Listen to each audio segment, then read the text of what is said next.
Hello, everyone. Welcome to the new episode of Digitalization of Utility. Today, we have a special guest, Sukumar Berry. Sukumar is a senior data architect for utilities, and he is our data champion, and he's our go-to guy for data-related questions and answers. And he's also an author for DataOps Flipbook, which is the main topic for our session today. What is DataOps and what DataOps is all about? So this particular episode complements our article that we are going to publish on digitalization of utility on data and data ops. If you consider how this electricity industry is and the number of new actors coming in electricity, we need to have a much more sophisticated way of understanding data and bringing value out of it. Now, what I have read through a couple of articles and through a couple of journals, that 89% of companies are failing to manage their data. And that's where we are going to talk about this particular new practice of data ops, and Sukumar is expert in it, and we'll have a good discussion about understanding what data ops is, what are the common pitfalls that he has looked into the data ops, and what are the data problems? Well, let's start with that, Sukumar. What sort of data problems that you see, especially in utility, and what sort of problems that we can solve through it? So firstly, Ninath, thank you for having me and for your gracious introduction. So utilities manage the most important infrastructure and the most common infrastructure that we use in our lives, whether it's the electricity, the water, the heat around us. So the IT applications that support this infrastructure, they're the most important and always have been, and they have been supported with various security, reliability considerations. But till now, the utilities were using very centralized systems. The move towards now what we're moving is a lot of open access that you talked about, a lot of distributed IoT networks. And all of these are being embedded with automation and analytics. And the underpinning of any automation and analytics is data. So your automation and analytics is as intelligent, as good as the data that underpins it. So suddenly, the data, which was one of the components of these very important applications, starts becoming more and more important. And it's very simple to understand. Any decision you make on bad data is only going to make bad things happen faster. Yeah. Very truly said. Yeah. Traditional electricity market was very much linear. You had generation, transmission, distribution, and retail. Now, if you see the number of actors growing on both the sides, if on generation side, you have your renewables, you see cross-vectoral integration as well. You have hydrogen or green hydrogen coming in, which takes electricity from renewables and then creates green hydrogen. Now, there are a lot of multiple actors coming in. Now, the Data Taskforce report, one of the principles that the Energy Data Taskforce suggests is, by default, presume data to be open. And that's applicable for the utilities, that's applicable for government and regulator, that you presume that data have been open, and then you tell us why you should restrict that data, or why should you not publish that data openly. This particular principle is going to open up a can of problems. Because it's a fundamental change to how our utilities were structured. Data was always sitting in applications in centralized OT systems, as we often like to call them. And the problem of data silos really was not a problem. It was because how we consumed and used data. But now, when you say that data is fundamentally open, like you quoted just now, it is going to be a sea change for this industry. And so one of the first big major challenge that as an industry we need to address, how do we break down the silos and make our data open not only to the external world, but more importantly to the other applications, business departments and systems within a particular utility. So till now we were closed internally, and definitely we were closed externally. Yes, certainly. And you bring a very important point. Within the organization itself, there are a lot of data silos, and you can't just go and extract that data from different silos and bring those insights out. Now, that's where our reason for this podcast comes into picture. How do we solve this particular problem of eliminating the data silos first within the organization, and then how do we expose this data not just within the organization, between department, but also outside securely, one, with right standards, because there would be data licensing standards and other things. So how utilities could go about doing that? So broadly, first step towards doing this is an overall enterprise data strategy, where the company sets out, what it's wanting to share outside and inside as well. Mm-hmm. And that data strategy would have its underpinnings with a solid data governance program. So, defining how data is managed, governed in the organization, and then extending it to the outside world. And you mentioned a very important point around standards. This data governance or data strategies will set out the set of standards also, which can then help you manage and your data better. So define your data quality, set out your stewards set and governance around your data. And this is not just IT data, but also the OT and IT data. So it's a lot of data that was not being managed till now. So it's definitely what you talked about. Standards is really important. It's going to be an important part of the overall data strategy. And once you have these two pillars, that's your overarching strategy underpinned by your governance, then you can roll out independent data programs that can start supporting, like your DataOps programs that can then start implementing this throughout your organization. So for clarity's sake, can you elaborate more on what exactly DataOps is, and is DataOps similar to DevOps?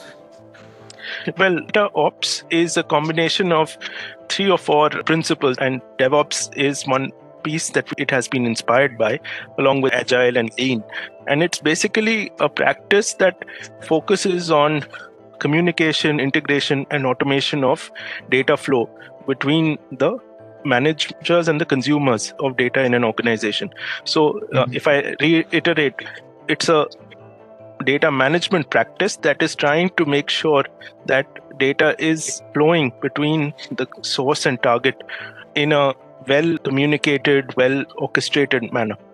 And now, how does this practice operate in altogether, and what are the different roles within DataOps that they can start with? So I'd like to, at this point, use the DataOps flipbook that we put together to cover a little bit of the roles, and I'll just share it. So we put together the DataOps flipbook a couple of years back, and as I talked about, the DataOps has multiple dimensions, people, process, and technology being the 3 major dimensions. I talked about the DataOps managers.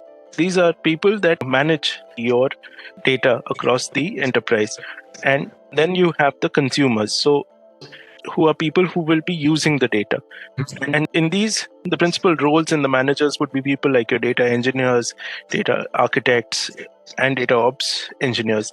These are people who help you manage and provide the data to your consumers, who are typically your data analysts and data scientists. So that's how DataOps helps you visualize your data flow in the organization. And this can be outside your organization as well. So you could be providing to consumers who generate value out of an organization's data. So in between these managers and consumers, we want to create automation, communication, and so that's where DataOps sits between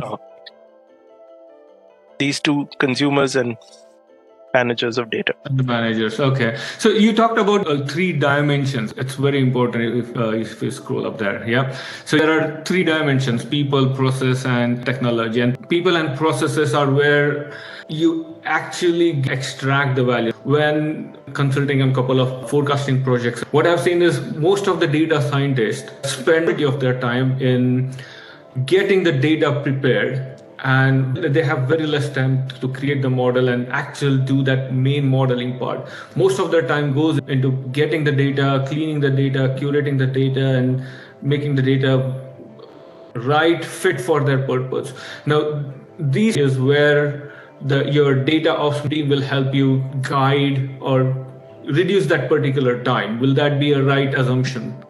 Definitely. And there are other responsibilities, I would say, in this group. They're not just providing the data, but they're also helping you catalog the data. They're also helping you classify, secure, and develop the security around the data. So what you said is absolutely bang on, that, once these processes and people roles have been defined and the processes for them have been defined, then it will simplify the technology pieces quite a lot.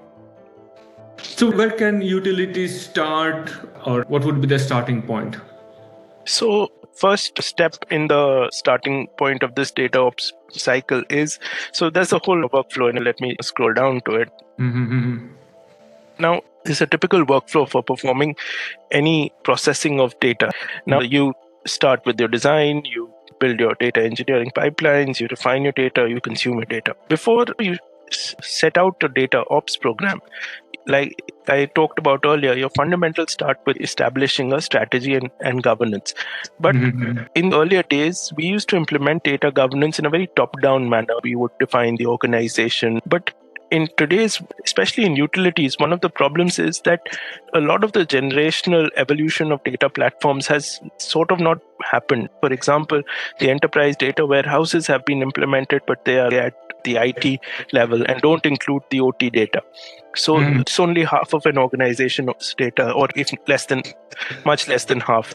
So now when you start building these modern data platforms in utilities, implementing data governance is often seen as a challenge, because the speed of implementation today is faster. It is more difficult to set out policies, programs holistically. So data ops helps in this by becoming a bottom-up approach for helping you implement data governance. So for example, if you have your data governance strategy defined out, you can start implementing a data pipeline, and in that, infuse it with the best practices of data governance that you have laid out for your organization.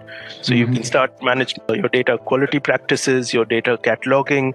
You can start embedding it in the data pipeline so that they can be aligned with the organization's data governance. And then incrementally, you can move up the data ops maturity value chain. Okay. And you talked also about the technology part as a third dimension. How does this technology fit in overall structure of data ops? So technology is always a key piece. And modern data ops technology and tool chains are enabling them to be aligned with your data governance and data management practices. So for example, if you are designing a data pipeline, you can ensure that it connects with your data catalog and brings in new data changes, and also connects with your data quality tooling and ensures that you're following the quality standards. The results are published back to the data quality and are communicated to your stewards, who then review and ensure and approve your pipeline. So technology is underpinning, and it has a lot of detail here that I can't talk at this point. I would recommend you to look at our flipbook, where we've also covered the various data ops technology components, and they can help you guide at various points what are the various tools and technologies and how they infuse data ops into the workflow. Okay. During the utilities might be at a different level of maturity when it comes to data ops. Can you talk more about how to identify maturity of a data ops process within an organization and where they sit on the maturity level? Right. So maturity can be measured in various ways. I saw a very simplistic chart that I can bring up quickly here, and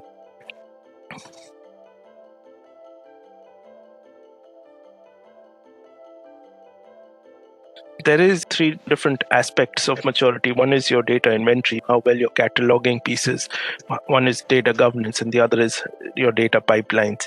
And as you start infusing your data pieces with more data ops concepts, you will start doing better data quality, have data in stewardship and data cataloging connected to your data pipelines, as well as your extended not just to single departments but across the organization, and it also being enforced.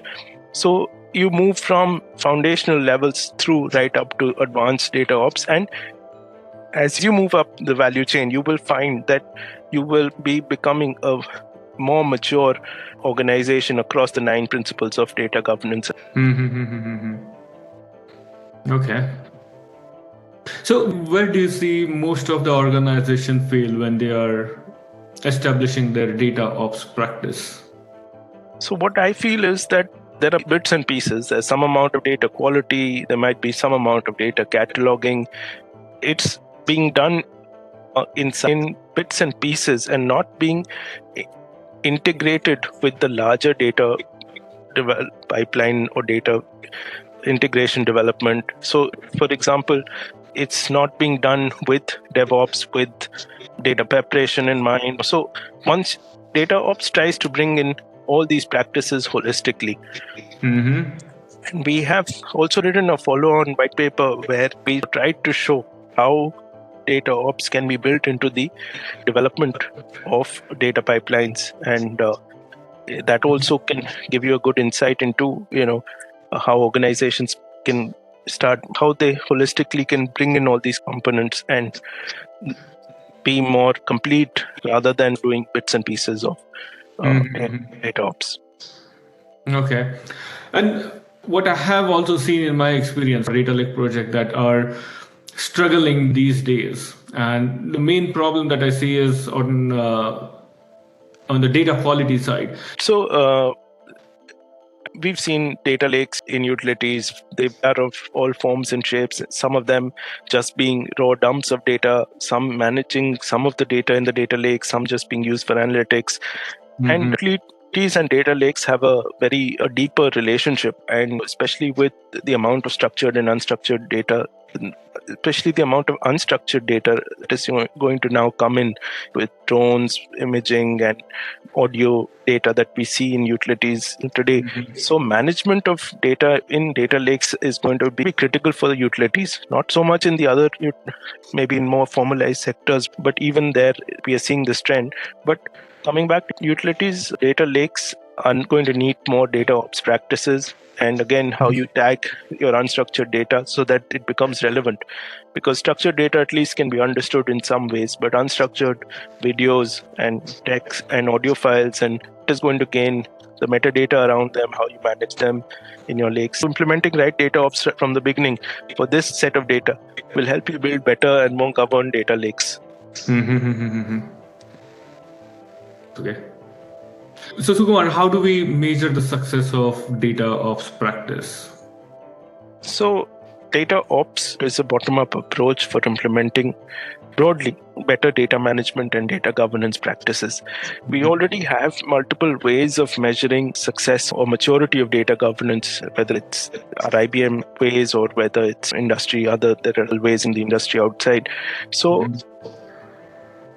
as you start implementing and infusing your data practices with the data ops, you will find better data governance maturity in your organization. You'll be seeing more open access and governed, secure data access for your data. You'll be seeing more standardized data, improvements in data quality, as well as improvements in metadata management.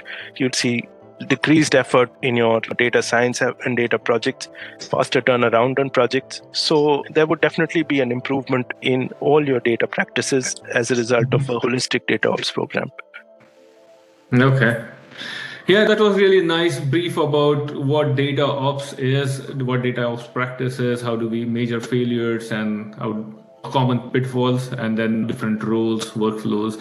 So Sukumar, it is a really big pleasure for you to come and take out some time and talk about data ops practice, and especially sharing the data ops flip book. I'm going to put the link in the description below for the flip book that you have written along with your colleagues on data practice.